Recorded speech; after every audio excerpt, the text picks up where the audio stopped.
Okey, Assalamualaikum semua. Hari ini kita akan belajar berkaitan dengan perniagaan bab yang pertama. Dalam kelas sebelum ni saya dah terangkan dekat kamu berkaitan dengan bab-bab yang kamu kena belajar. Ada 4 bab semua. Okey, hari ini kita akan tengok perniagaan bab yang pertama iaitu tujuan perniagaan dan pemilikan perniagaan. Okey, seperti yang saya maklum, subjek ni memang sangat sukar bagi kamu jika kamu tidak memahami perkara ataupun item yang ada di dalam perniagaan ni. Okey. Jadi, kamu perlu rajin ulang kaji, rajin baca, kamu akan mudah faham. Okey, untuk tujuan perniagaan dan pemilikan perniagaan, hari ini kita akan tengok pengenalan dulu. Pengenalan yang pertama, kita kena memahami apa itu perniagaan. Apa dia maksud perniagaan. Okey, kalau kita tengok dekat sini, perniagaan adalah aktiviti yang melibatkan urus niaga jual beli barang atau perkhidmatan antara penjual dengan pembeli bagi memenuhi keperluan dan kehendak pengguna. Kamu sekali baca, memang kamu tak dapat nak tangkap apa maksud dia. Jadi, kamu kena baca 2-3 kali. Baca slow-slow, sambil baca, kalau nak cepat ingat, kamu catat. Yang itu akan dapat membantu kamu untuk lebih lagi faham dan mudah untuk kamu hafal. Okey, sekali lagi kita tengok maksud perniagaan. Maksud perniagaan ialah aktiviti. Yang ini kalau kita pecahkan satu-satu.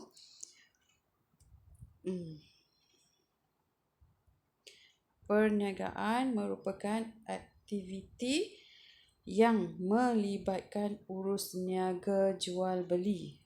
Dia aktiviti yang kita jalankan yang melibatkan urus niaga jual beli.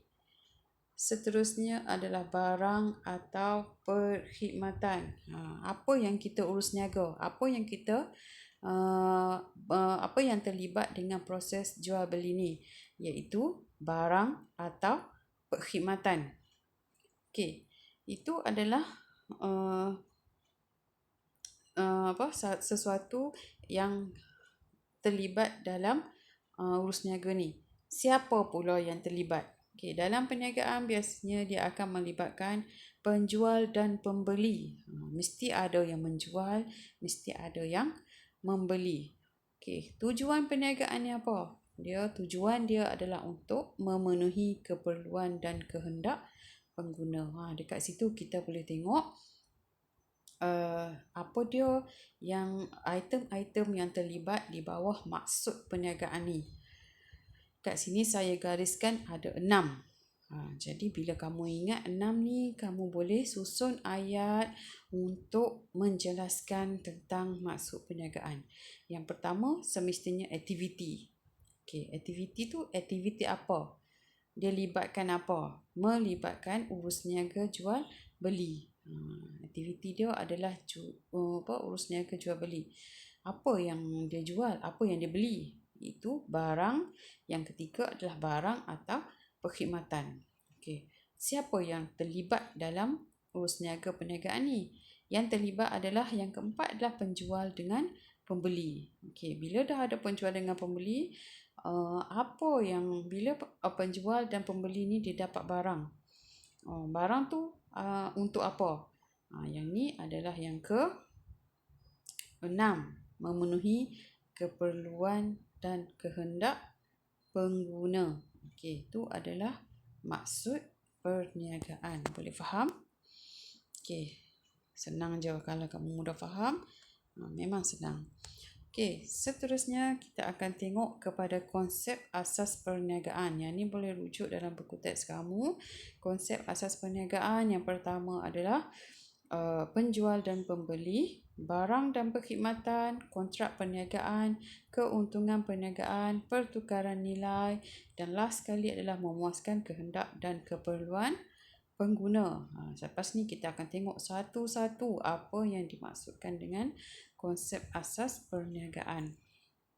Okey, konsep asas perniagaan yang pertama adalah barang dan perkhidmatan. Apakah yang dimaksudkan dengan barang dan perkhidmatan? Okey, kita tengok huraian dia. Barang dan perkhidmatan ni, bila ada barang, bila ada perkhidmatan, itu dikenali sebagai produk. Produk ni adalah sesuatu yang kita jual dan kita beli. Okey, kita tengok apa itu barang. Barang adalah dia mempunyai bentuk fizikal, dapat dilihat dan disentuh. Okey, bila kita pergi kedai, kita nak beli barang, kita boleh cari barang tu. Sebab barang tu dia ada bentuk dia, sama ada dia bentuk segi empat, bentuk bulat dan sebagainya lah. Dalam plastik ke, dalam beg kertas ke, tu adalah barang. Okey, dia bentuk dia adalah berbentuk fizikal, benda yang kita dapat lihat dan benda yang kita dapat sentuh. Okey, itu adalah barang. Yang kedua adalah perkhidmatan. Apa dia perkhidmatan? Perkhidmatan ni dia memberi faedah kepada pengguna dan peniaga dan tidak mempunyai bentuk fizikal. Kalau perkhidmatan ni dia hanya memberi faedah kepada kita. Dia tak ada bentuk fizikal. Kita tak boleh tengok dia, kita tak boleh lihat dia, kita tak boleh sentuh dia. Dan disalurkan terus kepada pengguna oleh peniaga. Yang ni dia bila kita pergi ke sesuatu syarikat yang menawarkan perkhidmatan ni, kita hanya boleh beli dia, tapi kita tak nampak dia macam mana. Okey, disalurkan terus kepada pengguna. Bila pengguna beli, peniaga dia akan terus salurkan kepada kita. Okey, nanti kita akan tengok macam mana contoh barang dan perkhidmatan ni. Okey, seterusnya adalah memuaskan keperluan dan kehendak pengguna. Yang ni kita tengok dulu apa yang dimaksudkan dengan keperluan.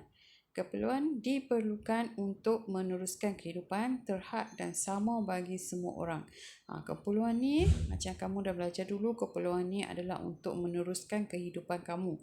Apa yang kamu nak, apa yang kamu perlu untuk hidup dalam kehidupan seharian kamu. Contohnya adalah seperti rumah, kamu perlukan kereta, kamu perlukan rumah tadi, tempat tinggal. Kamu perlukan pakaian. Okey, apa lagi yang kamu perlukan? Keperluan ni adalah terhad dan sama bagi semua orang. Tak ada lah seseorang tu dia nak rumah. Kita nak rumah, kita kena beli rumah. Orang kampung kita yang lain pun semuanya dia perlukan rumah untuk tempat dia tinggal. Dia adalah terhad dan sama bagi semua orang. Benda ni dia akan sama. Semua orang nak rumah, semua orang akan beli rumah. Okey, itu adalah keperluan. Yang kedua adalah kehendak. Apa yang dimaksudkan dengan kehendak ialah keinginan manusia untuk hidup lebih selesa, tidak terhad dan sukar dipuaskan. Yang ni untuk jadikan hidup kita lebih selesa. Dia adalah tidak terhad. Macam mana? Contohnya tadi saya bagi keperluan adalah rumah, tempat tinggal. Semua orang ada rumah. Cumanya kita tengok rumah orang tu, rumah dia macam mana? Rumah teres ke, rumah banglo ke, rumah semidi ke. Dia macam banyak jenis rumah. Jadi bila kehendak kita ni, kita mampu, kita ada duit, jadi kita boleh beli rumah yang besar, rumah yang selesa untuk kita dan keluarga kita. Contohnya rumah banglo. Macam orang yang kerja biasa-biasa, berpendapatan sikit, mungkin dia akan beli rumah teres. Tapi bila orang yang gaji dia banyak, dia akan beli rumah banglo. Yang ni adalah tidak terhad. Tidak terhad tu maknanya dia keinginan dia untuk membeli tu adalah tidak terhad. Dia sentiasa tidak puas dengan apa yang dia ada dan sukar dipuaskan. Contohnya macam kamu lah. Macam kamu Masa belajar ni kamu beli handset, ada handphone, masing-masing ada handphone sendiri. Ada yang pakai Samsung, ada yang pakai iPhone. Okey. Contohnya sekarang ni kamu pakai Samsung. Bila kamu dah bekerja, kamu dah ada gaji sendiri, kamu akan beli handset yang lagi canggih. Contohnya kamu akan beli iPhone. Tu adalah untuk memenuhi kehendak kamu. Okey. Seterusnya kita tengok konsep asas yang ketiga adalah pertukaran nilai. Apa itu pertukaran nilai?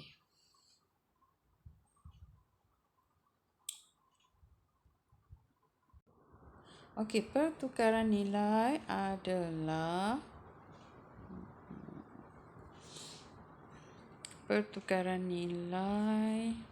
roti.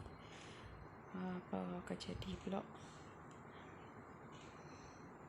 Pertukaran nilai. Yang ketiga adalah pertukaran nilai.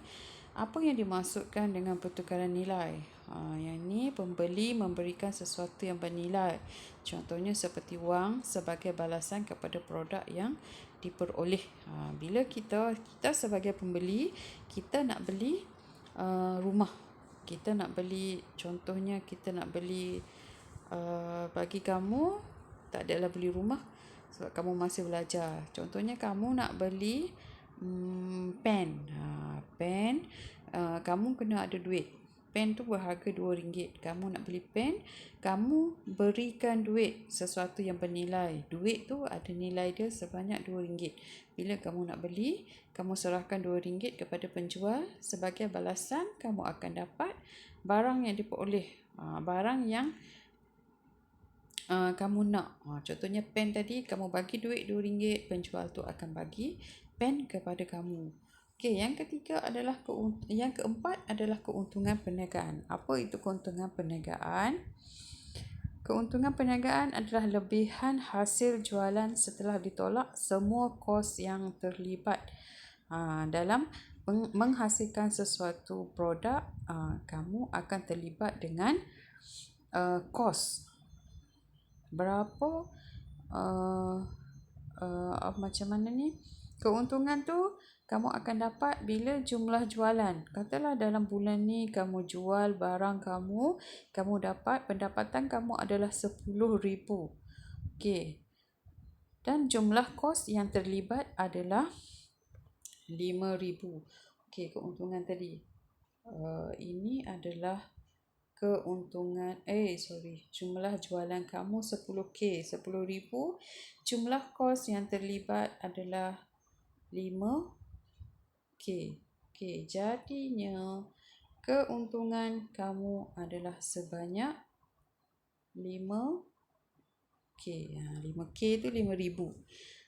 Kos ni, jumlah jualan tadi adalah hasil yang kamu dapat daripada kamu jual produk. Jumlah kos tu biasanya dia ada kos berubah, kos menghasilkan produk tersebut. Contohnya kos berubah dan juga kos tetap. Yang ni pun nanti kamu akan belajar dalam tajuk berikutnya. Kos tetap. Apa yang dimaksudkan dengan kos tetap? Contohnya, kamu hasilkan produk, kamu sewa kilang. Setiap bulan kamu akan bayar sewa kilang. Ataupun setiap bulan kamu kena servis mesin yang kamu gunakan untuk hasilkan produk. Jadi, servis mesin setiap bulan tu adalah kos tetap kamu.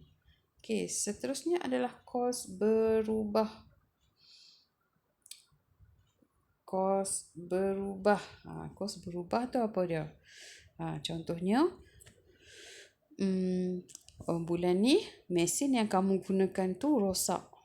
Mesin yang kamu gunakan rosak. Jadi, bulan ni kamu terpaksa keluarkan duit untuk bayar kos penyelenggaraan mesin tersebut. Ataupun selain daripada tu, bil-bil yang kamu kena bayar, contohnya bil elektrik, bil air, bil-bil tu adalah bil yang tidak tetap. Setiap bulan dia akan berubah. Itu adalah kos yang terlibat dalam kamu punya perniagaan. Okey, seterusnya yang kelima adalah penjual dan pembeli. Apa yang dimaksudkan dengan penjual? Penjual dan pembeli.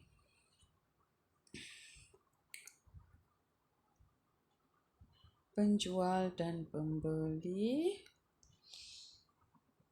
Okey, penjual ialah individu yang menawarkan barang atau perkhidmatan. Penjual ni individu, siapa-siapa saja yang jual barang kepada kita adalah dipanggil sebagai penjual. Manakala pembeli pula ialah pihak yang memerlukan barang atau perkhidmatan. Siapa yang nak beli kita punya produk tu? Contohnya kita sebagai penjual, kita jual handphone tadi. Pembeli, siapa pembeli tu? Siapa yang nak beli handphone, dia akan datang kepada kita. Penjual dan pembeli ni, dia akan melakukan urus niaga di dalam pasaran. Okey, seterusnya kita akan tengok kepada kontrak perniagaan. Apa yang dimaksudkan dengan kontrak perniagaan? Kontrak perniagaan ini ialah perjanjian yang dimeterai oleh dua atau lebih individu. Kita nak beli apa-apa mesti ada kontrak. Kontrak.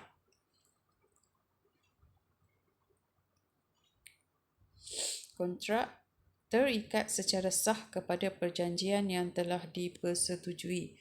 Bila kita dah ada terlibat dengan kontrak perniagaan ni, mesti perjanjian tu adalah sah dan telah dipersetujui. Contoh dekat sini adalah kontrak jual beli dan kontrak sewa beli. Kontrak jual beli ni contohnya macam kamu nak beli kereta ataupun motor. Setiap bulan kamu bayar kan. Kamu dah persetujui berapa bayaran bulanan yang kamu perlu bayar untuk dapat motor tu. Masa kamu beli tu, kamu dah sign perjanjian. Perjanjian untuk kamu lakukan jual beli terhadap barang tersebut. Kontrak sewa beli pun sama jugalah. Sewa beli ni macam tadi jugalah, kita nak beli rumah, kita kena ada kontrak perjanjian. Okey, seterusnya adalah aktiviti perniagaan. Apakah aktiviti perniagaan? Perniagaan ni dia melibatkan dua aktiviti, iaitu aktiviti berasaskan barang. Aktiviti berasaskan barang melibatkan penggunaan faktor-faktor pengeluaran untuk menghasilkan barang fizikal. Apa yang dimaksudkan dengan faktor-faktor pengeluaran? Apa bahan mentah yang digunakan untuk menghasilkan sesuatu produk, untuk hasilkan barang fizikal tadi. Contohnya dekat sini saya bagi dekat kamu kedai kek dan roti Hafizah menghasilkan pelbagai jenis kek dan roti untuk dijual kepada pelanggan. Kek dan roti benda yang kita boleh nampak, kita boleh pegang, kita boleh sentuh. Dan kita boleh tahu bentuk fizikal dia tu macam mana. Okay, tadi saya tanya faktor-faktor pengeluaran tu macam mana. Untuk kek dan roti ni, faktor pengeluaran, apa bahan mentah yang kita guna. Contohnya, kita gunakan tepung, gandum, kita gunakan yeast untuk hasilkan roti, kita gunakan tepung kek. Itu adalah contoh-contoh bahan mentah yang kita boleh gunakan untuk menghasilkan kek dan roti. Selain daripada itu juga, kita gunakan mesin. Apa lagi faktor-faktor pengeluaran yang terlibat? Banyaklah. Okey, seterusnya kita tengok aktiviti perniagaan yang kedua adalah berasaskan perkhidmatan. Yang ni dia melibatkan penawaran barang tidak nyata yang dapat memberikan keselesaan, kepuasan dan kecekapan kepada pengguna. Yang ni penawaran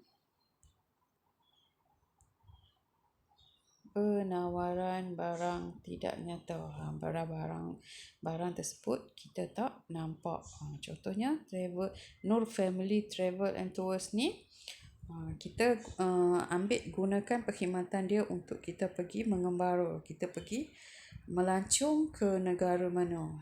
Kita berurusan dengan Nur Family ni, dia tawarkan kita pakej pelancongan. Kita gunakan perkhidmatan dia untuk kita berjalan ke melancong ke negara mana saja. Okey. Kita pergi melancong tu kita boleh nampak tempat orang. Tapi kita bayar kepada Nur Family tu perkhidmatan yang dia berikan.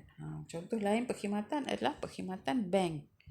Kita pergi simpan duit, tu adalah, dan pihak bank dia akan uruskan duit kita masuk akaun. Tu adalah dipanggil sebagai perkhidmatan.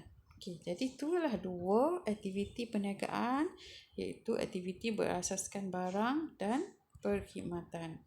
Okey, setakat itu saja untuk hari ini. Kamu baca dan fahamkan aktiviti perniagaan, konsep perniagaan dan juga maksud perniagaan yang telah saya ceritakan dalam slide-slide tadi. Okey, diharapkan kamu faham. Jika ada soalan, boleh terus berurusan dengan saya. Sekian, terima kasih.